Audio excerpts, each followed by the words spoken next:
Đó khoai mì hấp hả chị? Khoai mì hấp. Mì chuối.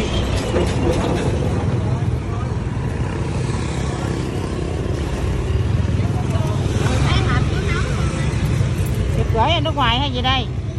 Chụp quay phim thôi mà. Mai mốt còn tài trợ cho tôi nha. Tài trợ cho tôi này chứ. Bán xe chuối kiếm ngày 5-7 triệu rồi mà tài trợ gì nữa. Quá trời ha, bạn cướp người ta hay gì? Chuối chạy cái dao nữa. Có không? Cướp người ta. Nó đem theo cái dao hết con. Cắt cổ người ta chứ phải 5-7 triệu. Có lên thành phố bán được cái này. Lên thành phố bán. Đây có mấy trăm ngàn à. Ôi giời, dưới quê ngày mấy trăm ngàn là ngon rồi. Có bánh lá mơ này cả nhà. Rất là ngon luôn. Lá mơ đó con. Dạ. Bao nhiêu tiền hộp vậy cô? Có 5 ngàn, 10 ngàn con ơi. Trời rẻ vậy hả? Hỏi chị. Dạ. Lấy đâu ra vậy? Đây lấy đâu ra mấy triệu? Hỏi mấy trăm ngàn biết được không? Nhà kiếm trăm mấy 200 ngàn tiền lời hả con? Dạ, đây là bánh chuối nè cả nhà, khoai mì, chuối hấp, có 20 không? chuối luộc. Có 20 ngàn cả nhà đó. 20 ngàn. 20 ngàn cả nhà. Có nước cốt dừa này nè, rất là ngon. Trời ơi, nấu nóng hổi luôn. Nóng hổi luôn á. Cho con hộp lá mơ. Lá mơ không nha. 10 ngàn con. Xem luộc, xem mình luộc ha. Em thích ăn cái gì thì em kêu cái đó. Cô có làm đi. Có kêu 10 ngàn. Có làm cái hộp nhỏ thôi. Hộp nhỏ hả? Thấy thêm mấy cái này nữa. Dạ. Đi chung đó hả? Dạ đúng rồi. Hộp này là một hộp vậy nhiêu cô? Hộp 5 ngàn hả con? Mỗi hộp có 5 ngàn. Bởi vậy đó cô kiếm ngày 5-3 triệu không? Nó giỡn chi vui mà. Ở đây mình làm gì mà cô bán được như vậy con? Chuối khoai mì. 5 ngàn hay nhiêu con? Dạ lấy hộp nhỏ thôi tại vì cũng không nhiều. Bán gì á con ơi? Cái bánh này cô ở nhà làm của hả? Cô làm mới ra đó, cái cốt còn nó mở luôn. Dạ, thấy nước cốt còn nóng hổi luôn à. Bán bây giờ mới ra bán. Bánh khoai mì là làm sao vậy cô? Cô mài rồi để đường vô. Là cái mì cũ mình đó ha. Mì cũ mình đó con. Cái hộp thứ hộp hay sao con? Cái cô mài xong cái thôi cho con mấy cái lát chuối kia nữa đi. Là đủ sao 5 ngàn thôi, đủ cô bán hộp đó. Đủ 5 ngàn. Rồi. Đây là đủ bánh. Mua hết xe luôn rồi đó. Có hết xe luôn. Rồi 3 hộp đó hả con? Hết xe là 3 hộp. Tại vì sợ mua nhiều ống hết. Đang đi ngoài đường cho nên nắng là mọi người thông cảm. Đi ngang qua thầy bán này nè. Bán hàng này lại. Mấy giờ cô bán cô? Giờ này con ra đây rồi nè con. Này là khoảng mấy giờ? 1 giờ phải không? 10 giờ mấy ha, 10 giờ mấy là con đi ở nhà ra tới đây là 11 giờ đó. Cô bán ngay chờ luôn hả cô? Không có, hồi con đẩy đi vô cầu đúc không? Dạ. Còn đúc có nghĩa là ngay cái đường ngay thị xã Cai Lậy, đường Ba Dừa. Đúng Đường rồi. 5 thị xã Cai Lậy. Bánh này ngon lắm á, bánh mà tự làm này là ngon. Tự làm á. Tôi làm nhiều không mà con không có một cái. Dừa mình cũng làm luôn cô hả? Mình làm luôn con. Mấy giờ là mình bắt đầu làm? Sáng cô đi chợ về 15 đến 6 giờ bắt đầu vô bếp làm. Là cô làm tới giờ luôn. Làm tới 10 giờ 9 giờ xong. Rồi cái tắm rửa xong cái ăn cơm cái vô cái cốt. Còn cái khoai mì làm được không? Mài làm Trộn lắm con. khoai mì làm được. Đó, rồi mài xong rồi con phải mài mà mày máy nha chứ còn mài máy. chứ còn mày tay con phải xay loại. Dạ, xay lại để Xay loại rồi con phải dắt nước nó ra. Dắt nước. Cô sắp lên đẹp ghé cả nhà. Con 15 ngàn. Có 15 ngàn thôi, ăn ngon rất ngay rồi.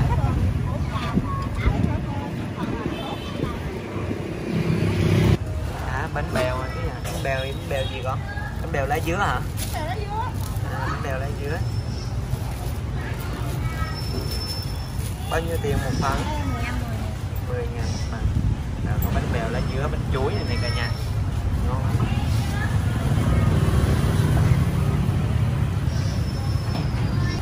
Cái này là bánh gì á cô? Bánh tằm, này bánh tằm con. Bánh tằm xé ha. Mà con thấy có chỗ thì họ làm màu xanh. Màu xanh cái đó là lá dứa. Lá dứa. Còn cái này là đường hả cô? Đường thuốc nốt nè. Đường thốt nốt. À, cái này là tằm xé đường thốt nốt đó cả nhà. Vừa hôm mình thấy màu xanh nhưng mà hôm nay thấy cái màu này màu nâu. Thì cô bán hết rồi hả cô? Hết rồi. Cô bán mấy giờ mà sớm vậy cô? Bán 3 rồi. 3 rưỡi sáng. Trời sớm dữ. Cái này cô bán nhiều phần, cô bán cho con phần đi, chút ăn thử. Cái này nó không có nước cốt, nhốt kia đi rồi. Thấy nước cốt rồi à? Cái bịch rồi chứ. Dạ không 3 bịch nè. Con 3 bịch lấy. 3 bịch lấy luôn. 19 mua hộ đây. Dạ. Cái này ăn với dừa nào hả cô? Nhưng mà nó có nước cốt buồn ha. Có nước cốt không ngon. Dạ, có nước cốt mới ngon. Là dì vừa bán sâu luôn mà, dì sẽ dùng cho nhóm kia. À, dì sẽ dùng cho người ta hả?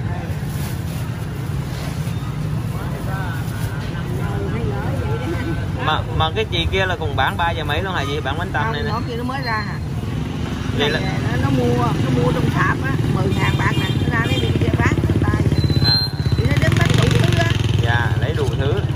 Trộn mua cái vô. Còn thì bán rau giò, rau lá cẩm, đậu xanh. Dạ. Gấp nữa. Cái này là 3 giờ. dạ. Cái này là bánh ngọt hay gì ha? Này bánh ngọt không? Dạ.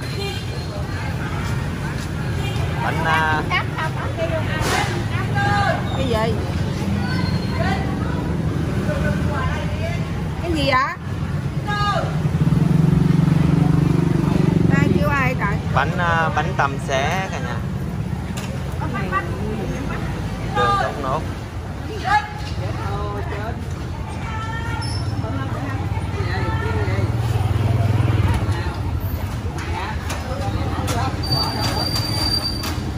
Cái này khi họ làm nguyên cái con nó dính nhau rồi mình phải xé ra để ăn cô ha. Dạ. Có cuốn ép lại. Gạt ngang. Dạ. Cái ta hấp. Quay lại bán vậy. Đó, trời đất rồi. Trời, bánh mà kêu mà rộn ràng cả cái chợ luôn. Dạ, khách kêu khách ăn bánh mà kêu mà rộn ràng cả cái khu chợ luôn cả nhà.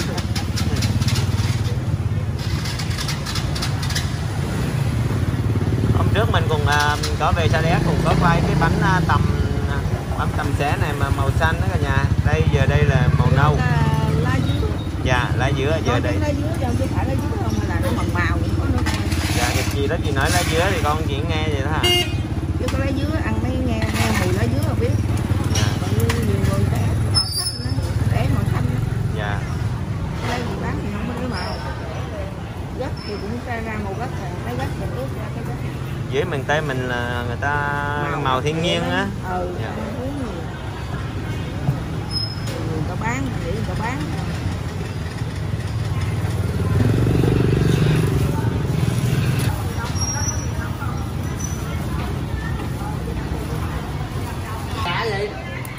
Bánh trôi nước nhiều màu này cả nhà. Màu xanh, màu cam, màu trắng. Màu cam này là màu gất hả chị hả? Dạ. Đây, ngon ghê không cả nhà?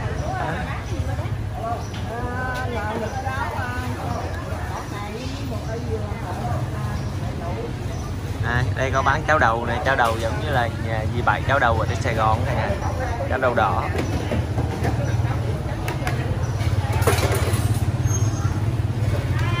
Đây bánh đúc măng này cả nhà. Cái quầy bánh gì này cũng nhiều loại ghê luôn á. Cái này mình làm hết đó chị hả? Dạ. Thấy nhìn là biết chị đang làm đấy, mình đang hay.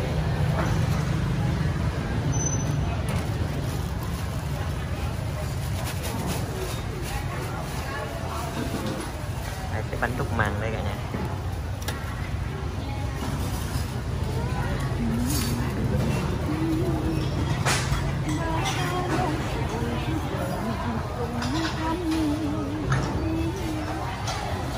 Chị kể đó là bánh gì á chị? Da lợn. Bánh da lợn.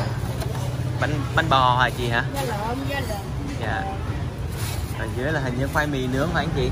Khoai mì nướng, đậu xanh nướng, đủ dạ, thứ hết. đủ thứ hết. Và của nhà làm thì dạ, xôi vị.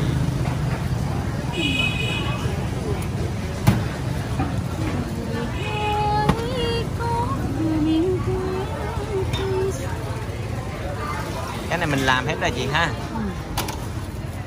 bánh da lợn này, một ổ bánh da lợn này.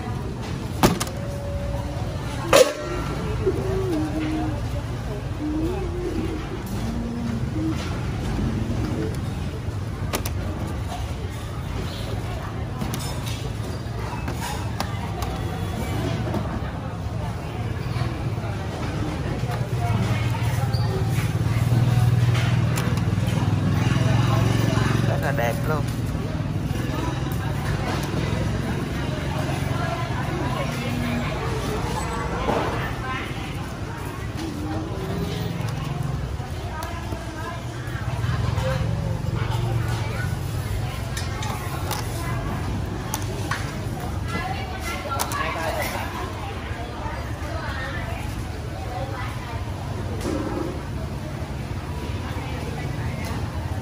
Đây là một cái mâm rau quê ở quê này, đồ nhà vườn có gì đã bán đó, có sả, có bông quế, có gò gai, lá cách và thịt mần, thịt chuối.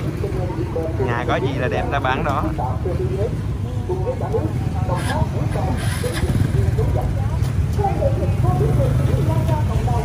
Cái mần này là ở vườn.